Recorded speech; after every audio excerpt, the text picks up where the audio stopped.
এর নাম হলো ইনসাফ। নিয়ম নিয়ম, রুলস ইজ রুলস, রুল সবার জন্য সমান। সেইটা দেখিয়েছেন খলিফাতুল মুসলিমিন হযরত ওমর ফারুক রাদিয়াল্লাহু তাআলা আন। উনি ওনার জীবনে বিচারে কোনোদিন বেইনসাফি করেন নাই। এই জন্য আল্লাহ জমিনের মধ্যে শান্তি দান করেছিলেন।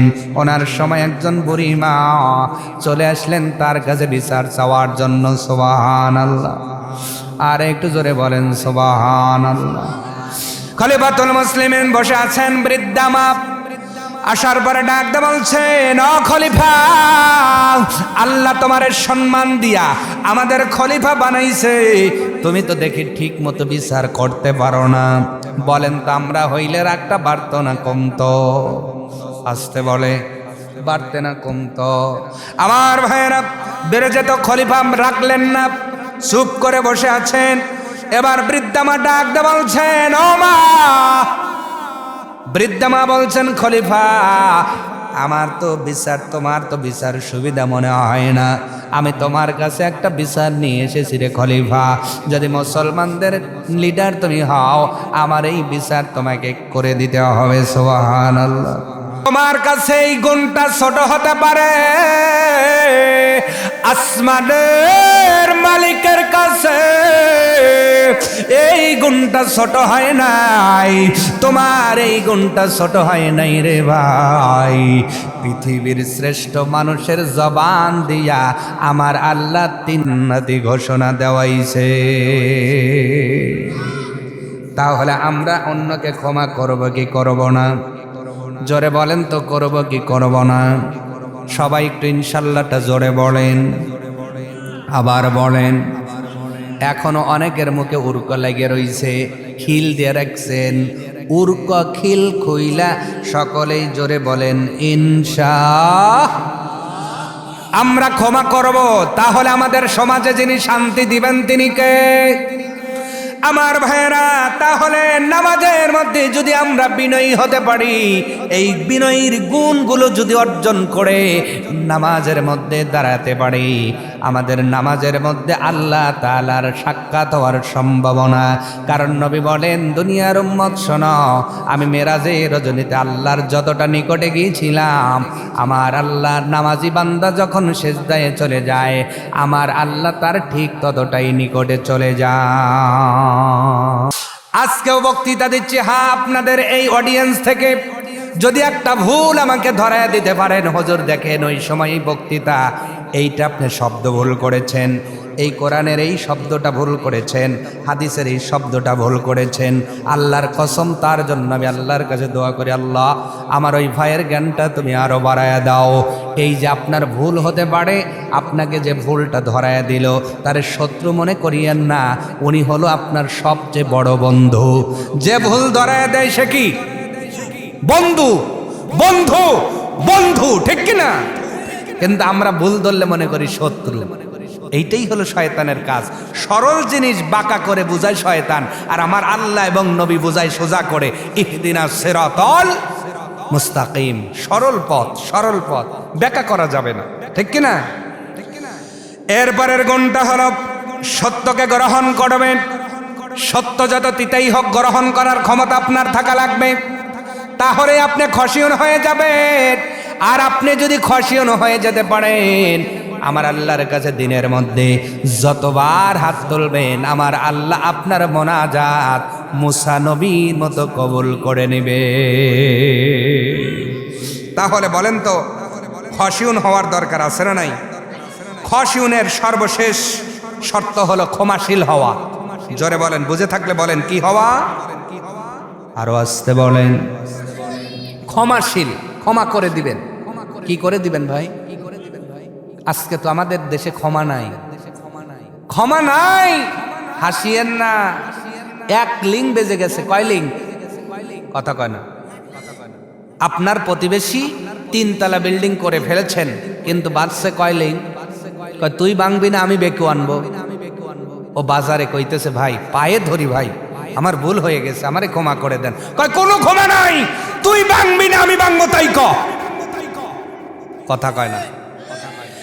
এই রকম আচরণ করে যাইয়া এশারের নামাজ পড়ে আল্লাহর কাছে দোয়া করে, রব্বানা যালামনা আনফুসানা ওয়া ইল্লাম তাগফির লানা। নিচে ক্ষমা করলো না, কিন্তু আল্লাহর কাছে যায়, আল্লাহ আমি জুলুমকারী, আল্লাহ আমি গুনাহগার, আল্লাহ আমাকে ক্ষমা করে দেন। আল্লাহ কয়, তুই ক্ষমা করতে পারিস না, আমি কেমনে করি ক? অতএব যে ক্ষমা করে না আল্লাহ তাকে ক্ষমা করেন না। সোজা কথা, ক্ষমা পেতে হলে ক্ষমা করা শেখা লাগবে, ঠিক কিনা কোন? আজকে স্বামী স্ত্রীকে ক্ষমা করে না, স্ত্রী স্বামীকে ক্ষমা করে না, শুধু দুইজন দুইজনের ভুল খোঁজে। এই জন্য মিল মোহাব্বত বাড়তেছে না কমতেছে? গোতাগতি বাড়তেছে না কমতেছে? তালাক ডিভোর্স বাড়তেছে না কমতেছে? এই জন্য স্বামী স্ত্রীর মধ্যেও গুড আন্ডারস্ট্যান্ডিং এবং ক্ষমাশীল সহনশীল রিলেশন দরকার, আছে না নাই? আসতে বলে, আছে না নাই? আপনার স্ত্রী যাকে নিয়ে এত বছর ঘর সংসার করলেন, তার যদি 2-4টা অপরাধ দোষ আপনি ক্ষমা নাই করতে পারেন, আপনি কিসের সোয়ামালই? কথা কয় না। আপনারা কি সোয়ামী না সোয়ামালই, কোনটা? ওই রকমই ওইটু হুজুর, ওই দৌড়ে এলেন ওই এক গোছের না। আপনি হাজবেন্ড, আপনি স্বামী। আর রিজালু কাওয়ামুনা আলান নিসা, আল্লাহ আপনাকে দায়িত্ব দিয়েছেন, আর যারা দায়িত্ব পায় তাদের ক্ষমা করতে শিখতে হয়, ঠিক কিনা? এই জন্য আমার স্ত্রীদের ক্ষমা করে দিব। এবার যারা বিয়ে করো নাই তারা এখন থেকে আমল শুরু করো না। যাদের বউ আছে তাদের স্ত্রীকে ক্ষমা করে দিবেন, যাদের স্বামী আছে স্বামীকে ক্ষমা করে দিবেন। মহিলারা যাদের সন্তান আছে সন্তানকে ক্ষমা করে দিবেন, দাদাকে ক্ষমা করে দিবেন, প্রতিবেশীকে ক্ষমা করে দিবেন। এই গুণ যদি আপনার ভিতরে আসে, আমার আল্লাহ আপনাকে ওলির খাতায় নাম লেখায়া দেবে। সুবহানাল্লাহ কি জোরে হবে না? শুধুমাত্র ক্ষমার গুণ যে কত বড় গুণ! আপনাকে একজন বাজারের মধ্যে কটু কথা বলেছে, অথবা ধরেন এমন কথা বলেছে আপনার শরীরের মধ্যে রাগ কষ কষ করতেছে, এই মানুষটাকে যদি আপনি ইশারের নামাজ পড়ে মোনাজাতের মধ্যে ক্ষমা করে ঘুমায় যেতে পারেন, আর ওই রাতে যদি আপনার মরণ হয়, আশা করা যায় আপনি ক্ষমা প্রাপ্ত হয়ে মারা যাবেন। আসতে বলেন সুবহানাল্লাহ। আর 4 বছর আগে দুলাভাই কি কইছে, ওই দুলাভাইয়ের সাথে এখনো মিল নাই। এরকম শালা সম্বন্ধী আছে না নাই? কথা কয় না। শ্বশুর কি কইছে, 2 বছর শ্বশুর বাড়িতে যায় না, নিজে তো যাই না, স্ত্রীকেও যাবে না, কয় কোনে যাবো, ঠ্যাং ভেঙে আলাবো কই? আরে বাবা, শ্বশুর তো মুরব্বী মানুষ, একটু নাই বলেছে, কতদিন আর রাগ করে থাকবেন? ক্ষমা কি করা যায় না? মহিলার রাগ এবার খুশি হবেনি, হ্যাঁ হুজুর একটু ভালো হয়ে রেখেন, আমার বাপের বাড়ি যাইবেরই দেয় না। কোনো মহিলার তো আবার সপ্তাহে 2 বার না গেলে বেলে ঘোরে না, কথা কয় না। এই জন্য ক্ষমার গুণটা বড় গুণ। ক্ষমার গুণ। আব্দুল্লাহ ইবনে আমর ইবনুল আস, সাহাবীর নাম কি? আব্দুল্লাহ ইবনে আমর ইবনুল আস রাদিয়াল্লাহু তাআলা আন। উনি বলতেছেন, পৃথিবীর মানুষ শোনো, একদিন নবীজি মসজিদের মধ্যে বসে আছেন, হঠাৎ করে নবী ঘুরে বসে ডাক দিয়ে বললেন, ও সাহাবীরা, এই মুহূর্তে যেই মানুষটা মসজিদের মধ্যে প্রবেশ করবে, আমার আল্লাহ তারে জান্নাতি বানায়া দিছে। সাহাবীরা মনে করলেন আবু বকর ঢুকবে, হযরত ওমর ঢুকবে, হযরত ওসমান জুন্নুরাইন ঢুকবে, কিন্তু না না, কেউ ঢুকলেন না। ঢুকলো গ্রামের একজন সাধারণ ব্যক্তি। পরের দিন নবী বললেন, এই মুহূর্তে যে ঢুকবে সে জান্নাতি। ওই একই লোক আবার ঢুকলেন। তৃতীয় দিন নবী আবার বললেন, বলার সঙ্গে সঙ্গে একই লোক ঢুকলো। নবীর কথায় বলেন তো ভুল মিথ্যা আছে নাকি? হযরত আমর ইবনুল আস সাজ্জিদা হয়ে গেলেন। এই লোকটা কি এমন আমল করে? গ্রামের মানুষ, সাধারণ মানুষ, আমরা সর্বসময় নবীজির সাথে থাকি, নবীজি আমাদের ব্যাপারে এমন ঘোষণা একদিনও দিলেন না। আর এই লোকটার ব্যাপারে নবী 3 দিন একই আওয়াজ তুললেন। ব্যাপার কি? লোকটার পিছনে পিছনে হযরত আব্দুল্লাহ ইবনে আমর ইবনুল আস পিছনে পিছনে বাড়িতে চলে গেলেন। 3 দিনের জন্য মেহমান থাকলেন। মেহমান থেকে থেকে দেখলেন উনি অতিরিক্ত কি আমল করে, কিন্তু 3 দিন থাকার পরে উনি বুঝতে পারলেন না না না না, আমলের মধ্যে কোনো পরিবর্তন নাই। যেই আমল ইনি করেন ওই একই আমল উনিও করেন, আমলের মধ্যে কোনো তারতম্য নাই। 3 দিন থাকার পরে আব্দুল্লাহ ইবনে আমর ইবনুল আস বের হবেন, এমন সময় ডাক দিয়ে বলছেন, ভাই রে, আমি তোমার বাড়িতে 3 দিন মেহমান ছিলাম তোমার আমল দেখার জন্য। তুমি কি জানো আল্লাহর নবী তোমার 3 দিন জান্নাতি ঘোষণা দিয়েছেন? আল্লাহু আকবার। আল্লাহর নবী তোমাকে 3 দিন জান্নাতি ঘোষণা দিয়েছেন। ভাই রে, তুমি এমন কি অতিরিক্ত আমল করো আমাকে বলো। সাধারণ লোকটা ডাক দিয়ে বললেন, আমার ভাই, আমি কোনো আমল করি না। উনি আর বিশ্বাস করতে চান না। একটা পর্যায়ে সাধারণ লোকটা ডাক দিয়ে বললেন, আমার ভাই তুমি শোনো, আমি একটা গোপন আমল করি, সেইটা হলো ইশারের নামাজ পড়ে যখন ঘুমাইতে যাব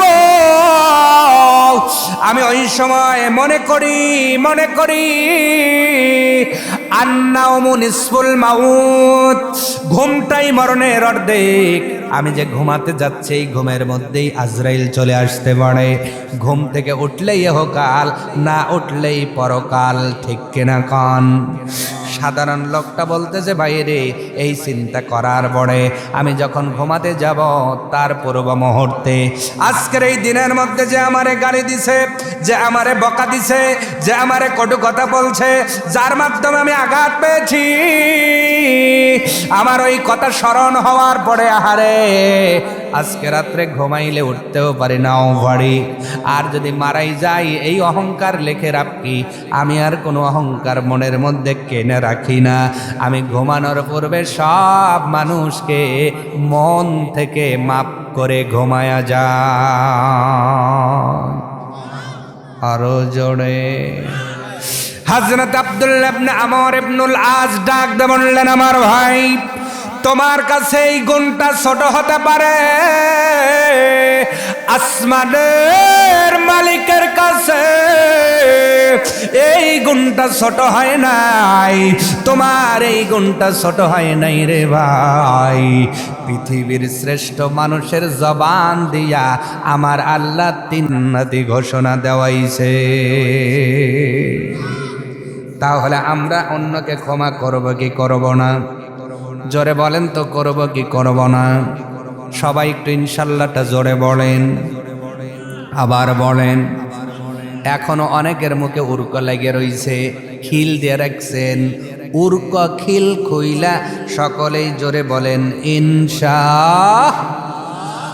আমরা ক্ষমা করব, তাহলে আমাদের সমাজে যিনি শান্তি দিবেন তিনি কে? আমার ভাইয়েরা, তাহলে নামাজের মধ্যে যদি আমরা বিনয়ী হতে পারি, এই বিনয়ীর গুণগুলো যদি অর্জন করে নামাজের মধ্যে দাঁড়াতে পারি, আমাদের নামাজের মধ্যে আল্লাহ তাআলার সাক্ষাৎ হওয়ার সম্ভাবনা।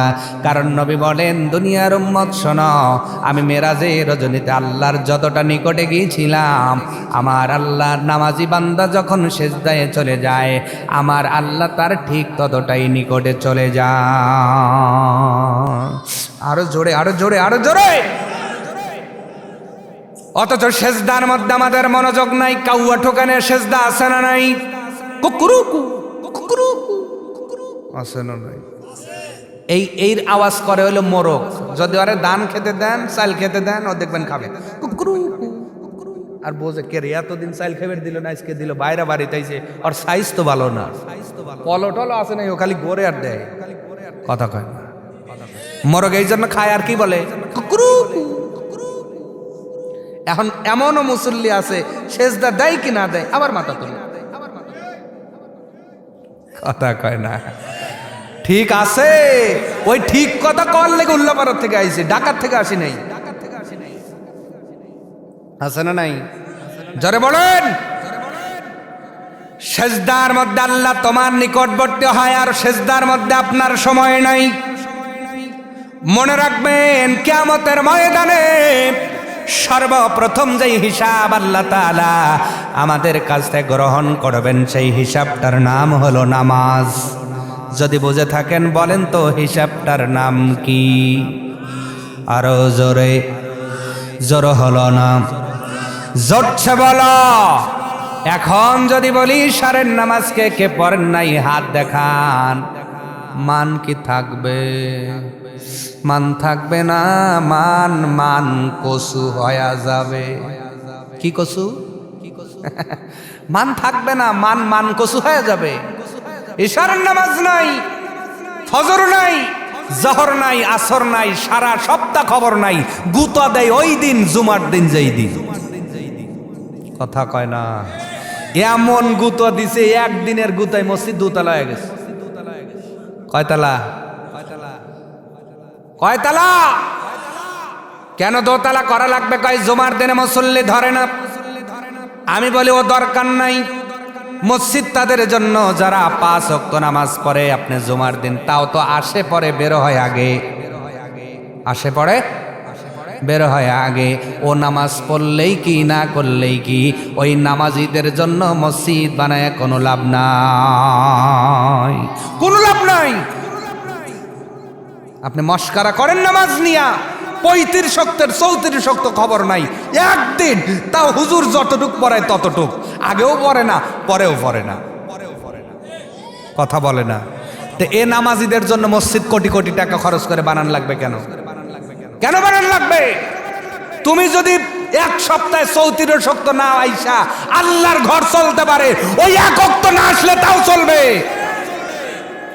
তবে মনে রেখো, মারা যাওয়ার পরে কুত্তাও মরে, শুয়ারও মরে। আমার দেশে যদি আইন হইতো বেনামাজির জানাজা দেওয়া যাবে না, তাহলে এইগুলো সাইজ হইতো। কুত্তার মতো শুয়ারের মতো ফেলে রাখা উচিত ছিল। কথা কয় না। এইবার করা কথা কইলে তো কইলেন না হুজুর বালানা। আমি বালানা, বালালি এই থাইহেন। কথা কয় না। একটা উদাহরণ দেই বোঝানোর জন্য। ইমামে আজম আবু হানিফা রাহমাহুল্লাহ একদিন রাস্তা দিয়ে যাচ্ছেন, হঠাৎ করে একটা শুকরটা পাক না না পাক? জোরে বলেন। আল্লাহ তাআলা তার জবান খুলে দিয়েছেন। শুকর ডাক দে বলে, ইমাম সাহেব, ওই যে পিছনে শিকারী দৌড়ায়, আমাকে তীর মেরে হত্যা করবে, তীর মেরে হত্যা করবে, আমাকে একটু বাঁচায় দেন তীরন্দাজের হাত থেকে। ইমাম সাহেব ডাক দে বলল, শুকর রে, আজকে দুনিয়াতে তোমারে বাঁচায় দিতে পারি একটা শর্তে। কি সেই শর্ত? কয় কিয়ামতের দিন যদি একটা বেনামাজির গুনাহ তুমি কাঁধে নাও, তাহলে দুনিয়াতে আজকে তোমারে আমি বলে বাঁচায়া দেব। একজন বেনামাজির গুনাহ কিয়ামতে তোমারে কাঁধে নিতে হবে। খুব ভালো করে বুঝবা ও বেনামাজিরা, ও বেনামাজি মহিলারা। ইমাম সাহেব ডাক দিয়ে বললেন, একজন বেনামাজির গুনাহ কিয়ামতের ময়দানে যদি তুমি কাঁধে নেবার জন্য স্বীকার করো, তাহলে তোমারে বাঁচায় দেব। শুকর ডাক দিয়ে বলছে, সরে যান ইমাম সাহেব, দুনিয়াতে বাঁচার কোনো আশা নাই। আজকে জীবন দিব বিষাক্ত তীর খেয়ে, কিয়ামতের ময়দানে একজন বেনামাজির সূরাত আমি ধরতে রাজি নাই। এই ঘটনার থেকে বোঝার পরে একটু মুসলমানের মতো অ্যান্সার দিয়ে বলেন তো, এই ঘটনা দ্বারা কি বুঝলেন? বেনামাজি শুয়ারের চেয়েও ভালো না খারাপ? কথা কন না কা? সকালবেলা আপনার বাড়ির সামনে, অনেকের বাড়ির সামনে কুত্তা, চেনেন? ডিওজি সাহেব দেখবেন সারা রাত বাড়ি পাহারা দেয়, গেউ গেউ খেউ খেউ করে করে পাহারা দেয়। যেই সুবে সাদেকের সময় হয়, ও বাড়ির সামনে আপনার ছাইয়ের কারি আছে, ওই জায়গায় সুন্দর করে পা দিয়ে খামচাইয়া নিজের জন্য একটা বিছানা পাইরে এত কইরা শোয়ার পরে নেচটা নিজের আপনার চোখের উপরে আইনা একদম জিলাপির মতো গোল হয়ে শুইছে। কেন শুইছে জানো? কুকুর যেন বলতে চায়, রে পৃথিবীর মানুষ, আমার এই মনিবের মাধ্যমে আল্লাহ আমারে রিজিক দিচ্ছে, কিন্তু আমার এই মনি বেনামাজি সুবহে সাদেক সকালবেলা বেনামাজির চেহারা যদি দেখি আল্লাহ অপরাধের কারণে আমার রিজিক বন্ধ করে দিতে পারে। এই জন্য কুকুর সকালবেলা মুনাফিক আর বেনামাজির চেহারা দেখবে না বিধায় নিজের নিজ সামনে দিয়ে চোখ দেখে ঘুম পাড়ে। এ পৃথিবীর মুসলমান জানতে চাই এই ঘটনার দ্বারা বোঝা গেল বেনামাজি কুকুরের চেয়েও ভালো না খারাপ। কুকুর মরে গেলে কি জানাজা হয় আমাদের দেশে? জোরে কন। শুকর মরে গেলে কি আমাদের দেশে জানাজা হয়? ওই একই নিয়ম যদি বাংলাদেশে চালু হয়, বেনামাজি মরে গেলে কোনো জানাজা নাই, কাফন নাই, দাফন নাই, দোয়া নাই। মনে হয় ভালোই তো, কথা কয় না। যদি নিয়ম হয় তো বেনামাজির কোনো বিয়া নাই, মনে হয় নামাজি বাড়ত। যদি নিয়ম হয় তো বেনামাজি বাবার কোনো সম্পদ পাবে না, তাহলে হয়তো নামাজের সংখ্যা বাড়ত। যদি এটা নিয়ম হতো বেনামাজির কোনো সাক্ষ্য গ্রহণ করা হবে না, আমার মনে হয় বাংলার জমিনে নামাজি বাড়ত। যদি এটা নিয়ম হতো বেনামাজি কোনো মহিলার কোনো মুসলিম পরিবারে বিয়া হবে না, মনে আশা করা যায় মহিলাদের নামাজের সংখ্যা বাড়ত। যদি এইটা আমাদের দেশে নিয়ম করে বলা হতো বেনামাজির বাড়িতে কোনো দাওয়াত চলবে না, তাহলে হয়তো নামাজের সংখ্যা বাড়ত। আমার ভাইরা আক্ষেপ করে কথাগুলো বললাম, বলেন তো এই কাজগুলো আমাদের দেশে বাস্তবায়ন করার দরকার আছে না নাই? না হলে একটা নিয়ম করেন, বেনামাজির কোনো জানাজা দেওয়ার প্রয়োজন। ও জানাজাতে কি করবেন বলেন? সারা জীবন আল্লাহর হুকুম মানে নাই, অথচ কাফন পরায়া জ্যাকেট পরায়া প্যাকেট করে হুজুর করছে বিপদে ইমামতি লিয়া। কি বলছে? পড়ছে কিনা কন? সারা জীবন আল্লাহর নাফরমানি করছে, কিন্তু হুজুর তো টাকা দিয়ে রাখছে হুজুর জান্নাতে পৌঁছায়া দিয়েন। হুজুর এবার বেকাদায় পরে দোয়া পড়তেছে বিসমিল্লাহি ওয়া বিল্লাহি ওয়া ফি সাবিলিল্লাহি ওয়া আলা মিল্লাতি রাসূলুল্লাহ। আল্লাহর নবী কয়, ও মোল্লা সারা জীবনও আমার সুন্নত মানল না, সারা জীবন এই মানুষটা আল্লাহর হুকুম মানল না, আর এই মানুষটার বডি যখন আর বিবি গোছে নেয় না, ওই বডিটা যখন সন্তান গোছে নেয় না, ওই বডিটা যখন সমাজ গোছে নেয় না, ওই বডি অসল বডি তুমি কবরে নিয়ে এসে আলা মিল্লাতে রাসূলুল্লাহ। আল্লাহ কয় কবরে দিয়ে দেখ বাটাম রেডি আছে। কথা কয় না, ঠিক বললেও ঠিক, না বললেও ঠিক, ওই ঠিক ঠিকই, ঠিক কিনা? এই জন্য নামাজের বড় প্রয়োজন। নামাজ নাই যার, কিছুই নাই তার, নামাজ আছে যার, সব আছে। নামাজ একটা গেটের মতো, ভালো করে বোঝেন নামাজ কিসের মতো? গেটের মতো। এই যে আপনারা গেট সাজিয়েছেন জালসার, অথবা আপনার বাড়ির একটা মেইন গেট আছে, কি আছে ভাই? ওই গেট যদি বন্ধ থাকে কোনো মানুষ কি ওখান দিয়ে ঢুকতে পারবে? কোনো আসবাবপত্র ঢুকতে পারবে? কোনো আপনার কোনো জিনিস কি ঢুকতে পারবে? তার মানে গেট খুলবেন যখন মানুষ ঢুকবে তখন, গেট খুলবেন যখন আসবাবপত্র ঢুকবে তখন। আল্লাহর নবী ডাক দিয়ে বলেন, পৃথিবীর মানুষ শোনো, তোমাদের আমলের গেট হলো নামাজ, নামাজ, নামাজ। ঈমান আনার পরে তোমার যদি নামাজের গেট খোলা থাকে, একবার সুবহানাল্লাহ বললেই সওয়াব ঢুকবে, আল্লাহু আকবার বললে সওয়াব ঢুকবে, ইনশাআল্লাহ বললে সওয়াব ঢুকবে, কোরআন পড়লে সওয়াব ঢুকবে, যাকাত দিলে সওয়াব ঢুকবে, হজ করলে সওয়াব ঢুকবে, রোজা রাখলে সওয়াব ঢুকবে। কিন্তু তুমি ঈমান এসে বসে আছো, নামাজটা পড়ো না, নামাজটা পড়ো না, নামাজটা পড়ো না, তোমার গেট তো মেইন গেট বন্ধ হয়ে আছে। এই জন্য দান করলেও সওয়াব ঢুকবে না, সুবহানাল্লাহ বললেও সওয়াব ঢুকবে না, ইনশাআল্লাহ বললেও সওয়াব ঢুকবে না, রোজা রাখলেও সওয়াব ঢুকবে না, হজ করলেও সওয়াব ঢুকবে না। কেন ঢুকবে না? কারণ তোমার গেট, নামাজ নামক গেটটা বন্ধ আছে। সোজা কথা না ভেজাল আছে? ভেজাল আছে নাকি? এই জন্য নামাজটা দরকার আছে না নাই? বেনামাজি, বেনামাজি, বেনামাজি, কতটা ভয় জমিন বেনামাজির করে আপনারা জানেন নাকি? এটা বলেই আজকের আলোচনা শেষ হয়ে যাবে। পৃথিবীর মানুষ বেনামাজি হয়ে দুনিয়ার জমিনে যারা চলতেছেন, তারা মনে করতেছেন আমি খুব ভালো। না না না না, আপনার ভর জমিন নিতে পারে না। জমিন যেন বারে বারে বলে, কবে তুই আমার কোলে আসবি? আয় আয় আয়, আমার কোলে আসলে তোরে জনমের সাইজ আমি করব।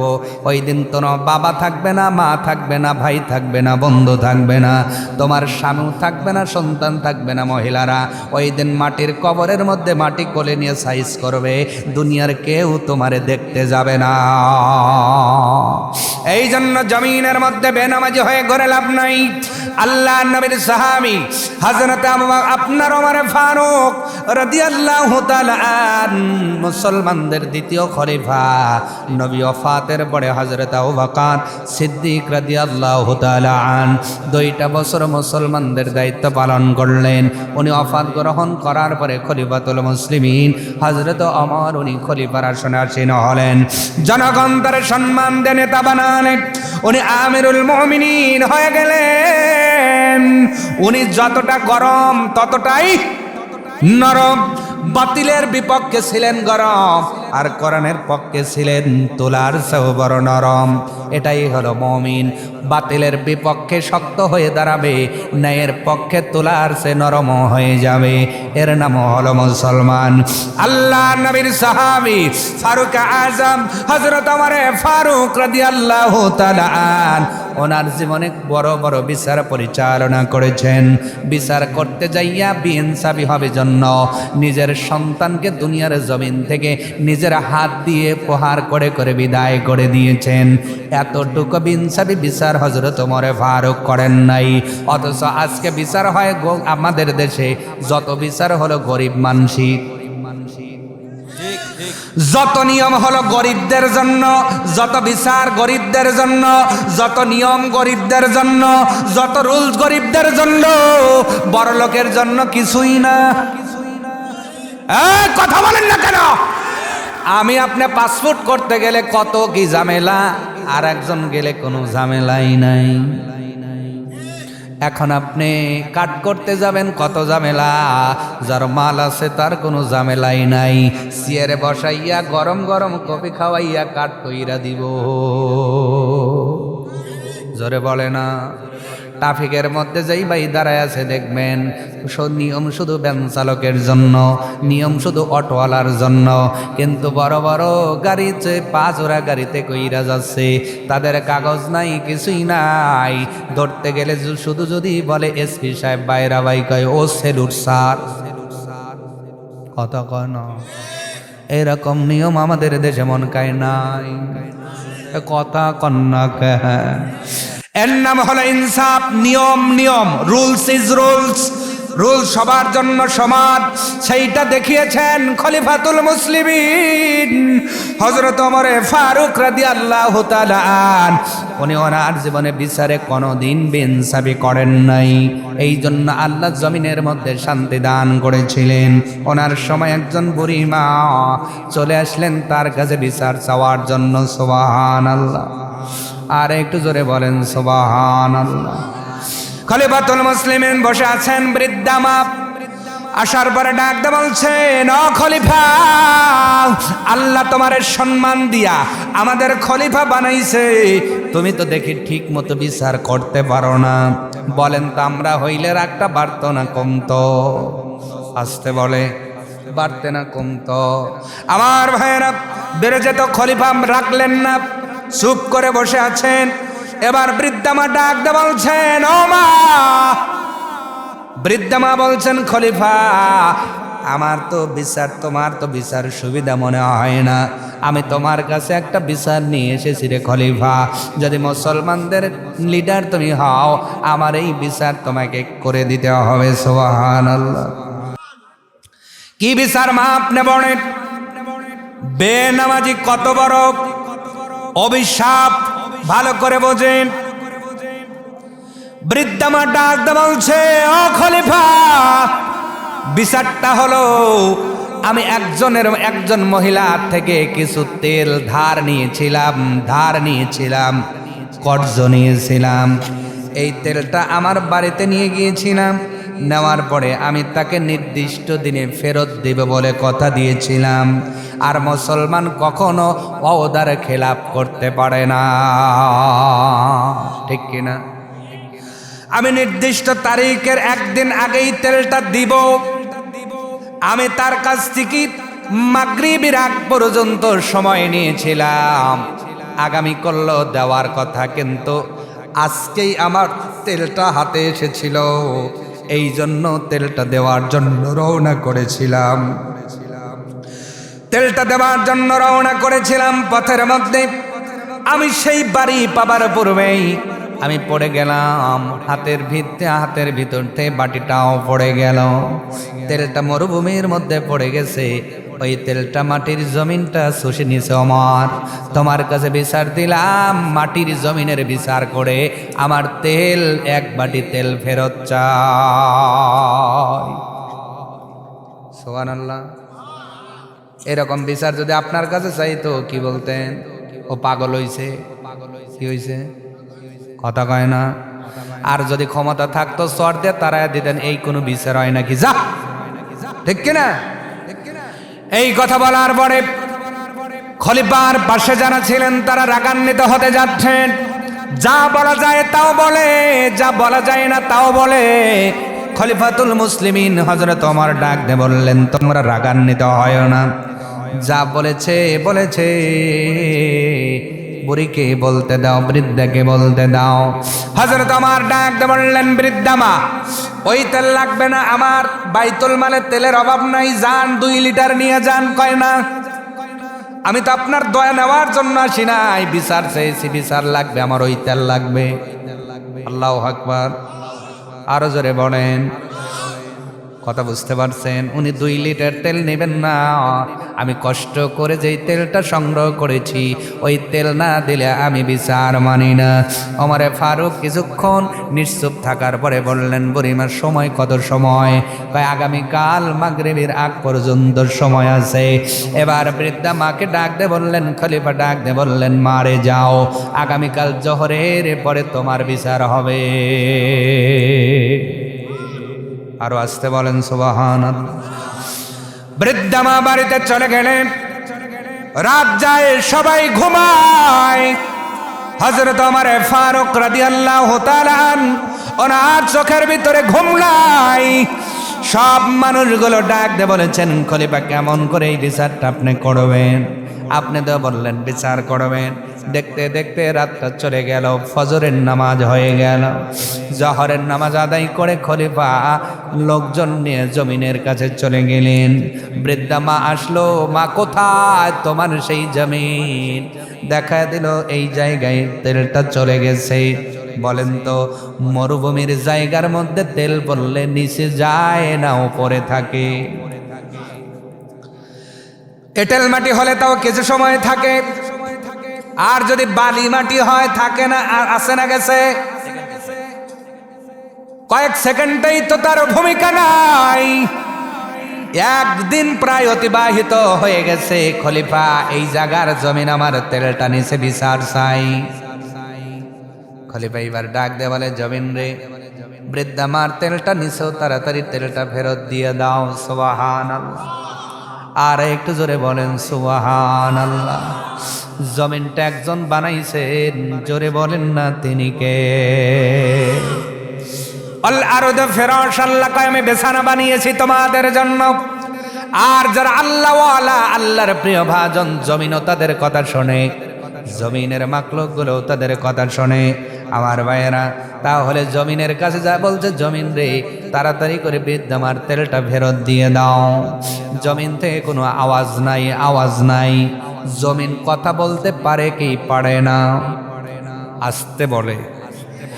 আল্লাহ বললে পারে। তার বাস্তব প্রমাণ হলো আম্মাজান ফাতেমা রাদিয়াল্লাহু তাআলা আনহাকে যেই দিন কবরের মধ্যে রাখা হচ্ছিল, সালমান ফার্সি কিন্তু বলেছিল, আপনার হযরত আবু যর গিফারি বলেছিল, মাটির জমিন কিন্তু উত্তর দিয়েছিল। তার মানে বোঝা যায় মাটির জমিন আল্লাহ চাইলে কথাও বলতে পারে, কাজও করতে পারে।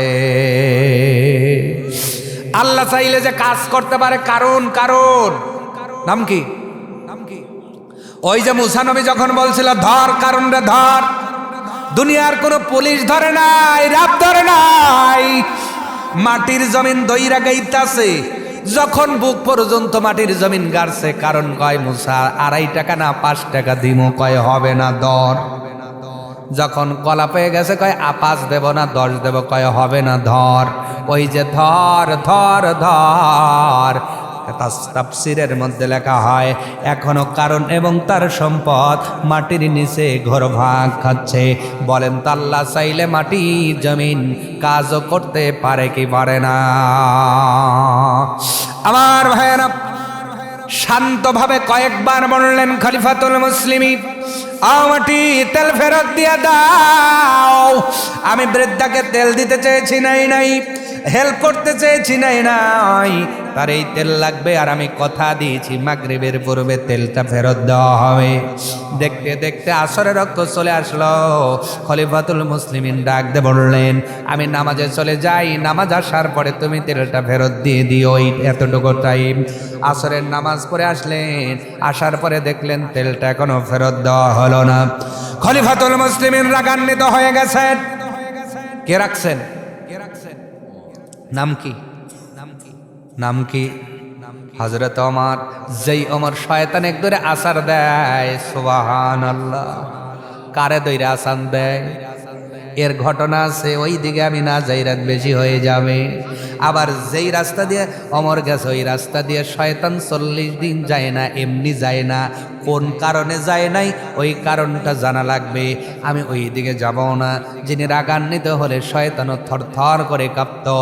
এই মানুষটা রেগে গেছে, ডাক দিয়ে বলছে, মাটির জমিন, এ জমিন। শান্তভাবে বললাম, তুমি তেলটা ফেরত দিলা না। নামাজে গেলাম, আশা করেছিলাম এর মধ্যে তুমি ফেরত দিবে, তাও দিলা না। মাটির জমিন রে, এই যে তরবারিটা গেড়ে দিলাম, এই বলে নিজের খোশবদ্ধ তরবারি খোশ থেকে মুক্ত করে নিজের তরবারিটা গেড়ে দিলেন। দেওয়ার পরে ডাক দিয়ে বলছেন, জমিন, আর একবার বলবো যদি তেলটা ফেরত না দাও, তোমার এই জমিনের মধ্যে আমি কিছুই করব না, তবে তোমার মধ্যে আমি বেনামাজির ঘর বানাবো। কার ঘর বানাবে? সবাই বলেন কার ঘর? ওমর ফারুক বলছেন, তোমাকে আমি লন্ডভন্ড করব না, তোমার উপরে ট্রেজার চালানো হবে না, তোমাকে খুঁড়ে আনাও হবে না। এ জমিন, আর একবার বলবো যদি তেলটা ফেরত না পাই, তোমার মধ্যে আমি বেনামাজির ঘর তুলে দেব। এইবার জমিন আল্লাহর কাছে কয়, আল্লাহ একটু জবানটা খুলে দাও, কথা বলতে চাই। আল্লাহ তাআলা জবান খুলে দিলেন। মাটির জমিন ডাক দেখায়, ওমর, না, এই কাজ তুমি কইরো না, তেলটা ফেরত নাও, বেনামাজির ঘর আমার মধ্যে বানাইও। আমি মাটির জমিন, আল্লাহ আমারে বানাইছে। আমার তোমরা যারা নামাজ পড়ো তারা হলো আশরাফুল মাখলুকাত, আল্লাহ বড় ভালোবাসে। তোমরা যখন আমাদের মধ্যে হেঁটে যাও আমরা জমিন বড় খুশি হয়ে যাই, আর বেনামাজিরা যখন হাঁটে রে আমাদের জমিনের মধ্যে বড় কষ্ট হয়, বেনামাজিকে বহন করতে পারি না। আর তুমি যদি আমার মধ্যে বেনামাজির ঘর বানাও, আমার মনে হয় বেনামাজির কারণে আমার আল্লাহ আমাদের ভিতরে আবার গজব দিবে, শাস্তি দিবে। আল্লাহর শাস্তি সহ্য করতে পারবো না। খলিফাতুল মুসলিমিন ডাক দাবাল, মাটির জমিন, যদি তেলটা ফেরত দাও পুরস্কার হিসাবে তোমার মধ্যে নামাজি বান্দার ঘর বানায়া দেব। মুহূর্ত কাল দেরি হয় নাই, মাটির জমিন বৃদ্ধ বুড়িমার তেলটা ফেরত দিয়েছেন। আওয়াজ তুলে জোরে বলা যাবে কি সুবহানাল্লাহ? আর একটু জোরে বলেন সুবহানাল্লাহ। এইবার বলেন, আমরা বেনামাজি থাকবো না, নামাজওয়ালা হব। কারণ আপনি নামাজ পড়েন আর না পড়েন, কবরে যেতে হবে। কবরটা হবে মাটির ঘর। যেই জমিনের মধ্যে চলতেছো, ঘুরতেছো, ফিরতেছো, খাইতেছো, দুনিয়াটা মস্ত বড় খাও দাও ভর্তি করো, এই স্লোগান দিয়ে যারা চলতেছো পৃথিবীর মুসলমান, একদিন এমন একটা সময় আসবে রে দুনিয়ার সাথে সম্পর্ক ছিন্ন করে তোমার তোমার শরীরের মধ্যে কাফন নামের জ্যাকেট পরায়া দিয়া চিরজন্মের মতো জানাজা দিয়া মাটির কবরে নামায়া দিবে। ওই দিন মাটির কবর ডাক বলবে, এবার কেমন লাগে বলো? তুমি তো আমার জমিনের মধ্যে অহংকার করে নামাজ না পড়ে, মসজিদের মধ্যে আজান হয়েছে আর তুমি নামাজ না পড়ে পড়ে আমার মধ্যে চলে চলে বান্দা বান্দি। আজকে তো আমার কোলের মধ্যেই আসলা, আজকে তাকায় দেখ রে, তোর ডাইনে কোনো বাবা নাই, কোনো মা নাই, ভাই নাই, বন্ধু নাই, পৃথিবীর জমিনে কেউ নাই, কেউ নাই। এ বান্দা, যদি দুনিয়ার জমিনে তুমি নামাজ আদায় করতা, আমি কবরটা শান্তিময় হয়ে যেতাম। যেহেতু নামাজ আদায় করো নাই, কবরটা জাহান্নামের গর্ত হবে কি হবে না? আগামী ফজর থেকে কারা নামাজ আদায় করব, তারা শুধু আমার আল্লাহকে হাত দেখাবো, লিল্লাহে তাকবীর। টান টান টান টান, পিঠ সহ, পিঠ সহ। ওই যে একজন অর্ধেক তুলছে, কি কেতালা সমস্যা? টান টান করেন, একটু ডাইন দিকে কায়থন, ডাইন দিকে। আপনাদের ডাইন ওইটা, ডাইন ভুলে গেছে। আয় রে আল্লাহ, ডাইন দিকে কায়থন, কায়থন, কায়থন। বাম দিকে, সামনে, পিছনে। এটা ঝাঁকি। ফজর থেকে সবাই নামাজওয়ালা হব ইনশাআল্লাহ, ইনশাআল্লাহ। মহিলারা কি হাত তুলছে? বুঝি কেমনে? তুলিয়েন, তুলিয়েন আর নামাজটা পড়িয়েন। লাভ টাকা, যার যার নামাজ তার তার লাভ, ঠিক কিনা? এত সময় কথা শোনালাম, 1.5 ঘন্টার মতো কোন ভূমিকায় লম্বা দিছি? জিকির করাইছি, বেশি দরুদ পড়াইছি? কারণ আমি ফাঁকিবাজ বাবার ছেলে না, আমি কোথাও ফাঁকি দেওয়ার চেষ্টাই করি না। আউযুবিল্লাহ বিসমিল্লাহ, আয়াত শেষ, ওয়াজ শুরু। ওই অত সময় বালা গালুলা নাহমাদু বলে বলে এখন অনেক শ্রোতাই ভালো জানে। তো এই জানা জিনিস বইলে আমি সময় নষ্ট করি না। আমি আসছি, ওয়াজ শুরু হয়েছে, আমি কি আপনাদের ফাঁকি দিছি ভাই? বলেন, ফাঁকি দিছি? দেই নাই। তাহলে আজকে না না, কখন বাজে 12টা, কখন বাজে 12টা, ঠিক কিনা? স্টেশনের রেলগাড়িটা মাইকা চলে ঘড়ির কাটা, প্ল্যাটফর্মে বৈশা ভাবি কখন বাজে, কখন বাজে 12টা, গলার বাজে 12টা, আমার বাজে 12টা, গলার বাজে 12টা। আজকে আমি এখানেতে, আগামীকাল সাপাইতে, ওখানে গেলেও রে যে ভাই বলতে হবে কিছু কথা। গলার বাজে 12টা, আমার বাজে 12টা, গলার বাজে 12টা, ঠিক কিনা? 30 তারিখ আবার ডাবল আছে আপনাদের ভেংরি লাস্টে। ফার্স্ট হইল খর্দ বঙ্কিরের, মাঝে মাঝে আবার ডবল কোপ। গতকালকে এক বন্ধু দিছে, আমি কইলাম এ বন্ধু দিস না, যে গাই দিয়ে তোরা দোয়া খাবো, ওই গাইডও তো 22 পেট দিব। কথা বোঝেন নাই? যে দোয়ায় দোয়ায় যে খাও, ওই গাইডা বাইসে থাক নাকি? বন্ধু কয় কি, তুই 1 লিটার দুধ দিয়ে মরিয়ে যা, তাও তোর দেওয়াই লাগবি। চিন্তা করছেন? হ্যাঁ, আলহামদুলিল্লাহ। তাহলে আমি আপনাদের এখানে যেটা বলতেছি, আলোচনা তো অনেক হলো ভাই, আমি গ্যাপ দেই নেই, গজলটা শোনাই নেই, হয়তো আমি শোনাবো ইনশাআল্লাহ। একটা গজল আমি শোনাবো আপনাদের, ফাঁকি দিব না। তবে আজকে আমি বড় জামাই। কি জামাই?